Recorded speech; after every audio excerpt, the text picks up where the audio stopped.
Episode की शुरुआत होती है जब लीला कहती है कि वो माही की हल्दी में जाने का कोई इरादा नहीं रखती। पाखी भी हामी भरती है और कहती है कि मैं भी ईशानी को अकेला छोड़कर नहीं जा सकती।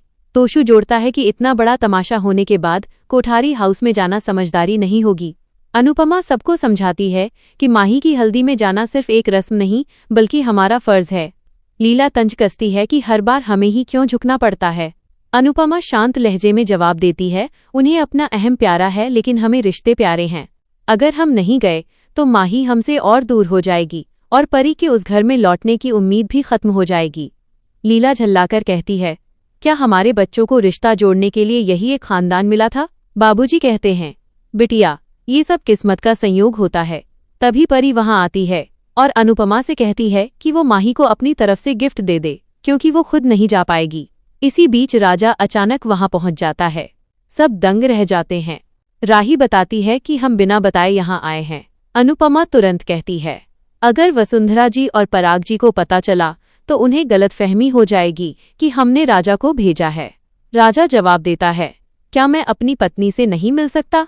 अनुपमा कहती है, मिलना गलत नहीं है लेकिन छुपकर मिलना ठीक नहीं। इससे हालात और बिगड़ सकते हैं। लीला भी उसकी बात से सहमत होती है। अनुपमा राही को समझाती है, तुम उस घर की बड़ी बहू हो, हर कदम सोच समझकर उठाना होगा। वह राजा से कहती है, बिना बताए यहाँ मत आना, नहीं तो मामला और उलझ जाएगा। बाबूजी भी राजा को सलाह देते हैं। राजा परी से कहता है, तुम चिंता मत करना, मैं सबको मना लूंगा। परी उदासी में कहती है, मैं भी तुम्हारे बिना नहीं रह सकती। राजा चला जाता है और परी भी मायूस होकर वहां से निकल जाती है।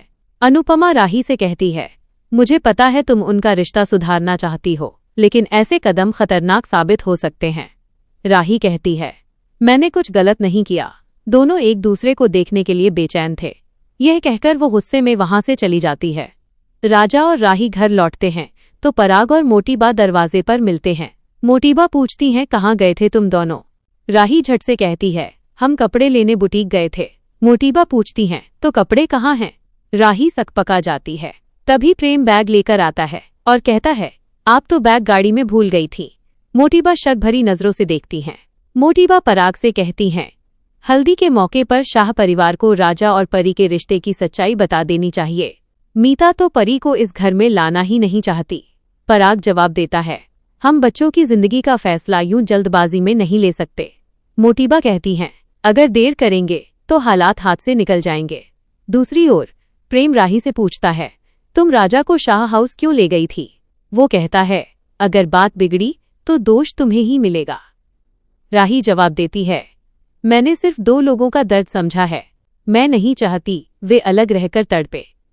प्रेम कहता है, राजा और परी को अपनी लड़ाई खुद लड़नी होगी। उसी वक्त प्रेम को कॉल आता है। वह गुस्से में चला जाता है। राही उसे रोकने की कोशिश करती है लेकिन प्रेम काम में उलझा रहता है। इसके बाद माही और गौतम की हल्दी की रस्म शुरू होती है। मोटीबा दोनों को मंच पर बैठाती हैं। तभी शाह परिवार वहां पहुंचता है। मोटीबा मुस्कुराते हुए कहती हैं, अरे मेहमान भी आ गए। सभी एक दूसरे को नमस्कार करते हैं। मोटीबा तंज कसती हैं, हमें तो लगा आप लोग नहीं आएंगे। लीला कहती है, क्यों, धूप से डर गए क्या? हम मक्खन नहीं हैं जो पिघल जाए। अनुपमा मुस्कुराकर कहती है, हम माही के लिए शगुन लेकर आए हैं। मोटीबा कहती हैं, इस तकलीफ की क्या जरूरत थी? लीला पलटकर बोलती है, देना हमारा फर्ज है, लेना या न लेना आपकी मर्जी। ख्याति शगुन ले लेती है। हल्दी पीसने की बात पर मीता कहती है, मैंने हल्दी पहले ही तैयार कर ली है। लीला हंसकर कहती है, मुझे तो लगा आप बस दांत पीसना जानती हैं। सब हंस पड़ते हैं। फिर रस्म शुरू होती है। मोटीबा, पराग, ख्याति, प्रेम, राही सभी हल्दी लगाते हैं। राही मस्ती में गौतम पर हल्दी के छींटे उछाल देती है। मोटीबा नाराज हो जाती हैं। राही कहती है, हल्दी की रस्म है, थोड़ा मजाक तो बनता है। प्रेम माहौल संभालता है। फिर शाह परिवार को बुलाया जाता है। लीला चश्मा पहनकर आती है। सब हैरान। अनुपमा माही को हल्दी लगाती है और आशीर्वाद देती है, कान्हा जी तुम्हें हर बुराई से बचाएं। अचानक अनुपमा के मन में झटका लगता है। वह कल्पना करती है कि वो गौतम को थप्पड़ मार देती है। फिर सपने से बाहर आती है। गौतम मन ही मन सोचता है, अब तुम मेरे इशारों पर चलने को मजबूर हो। अनुपमा दृढ़ निश्चय करती है कि वो गौतम का असली चेहरा सबके सामने लाकर रहेगी। इसके बाद सब डांस करने लगते हैं।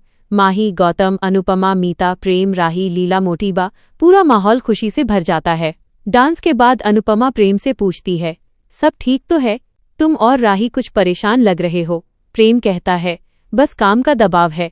राही चाहती है कि मैं सब बातें उससे शेयर करूं, पर वो मुमकिन नहीं। अनुपमा उसे समझाती है, रिश्तों में बातचीत जरूरी है, झगड़े से प्यार कमजोर होता है। तभी प्रार्थना आती है और कहती है, अंश को लगता है कि मैं माही और गौतम का साथ दे रही हूँ। वह रोने लगती है। अनुपमा उसे सांत्वना देती है, सब ठीक हो जाएगा, तुम्हें बस भरोसा रखना होगा। एपिसोड यहीं खत्म होता है। अगले एपिसोड की झलक। अनुपमा मोटीबा को परी को शादी में बुलाने के लिए धन्यवाद देती है और उम्मीद जताती है कि वह परी को एक मौका देंगी।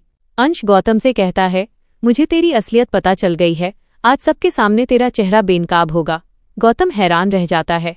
इसी बीच पराग अनुपमा को राजा और परी के तलाक के कागज थमाता है। अनुपमा सन्न रह जाती है। मोटीबा कहती है, आपके परिवार में तो ये परंपरा बन चुकी है। अनुपमा हैरानी से उनकी ओर देखती रह जाती है।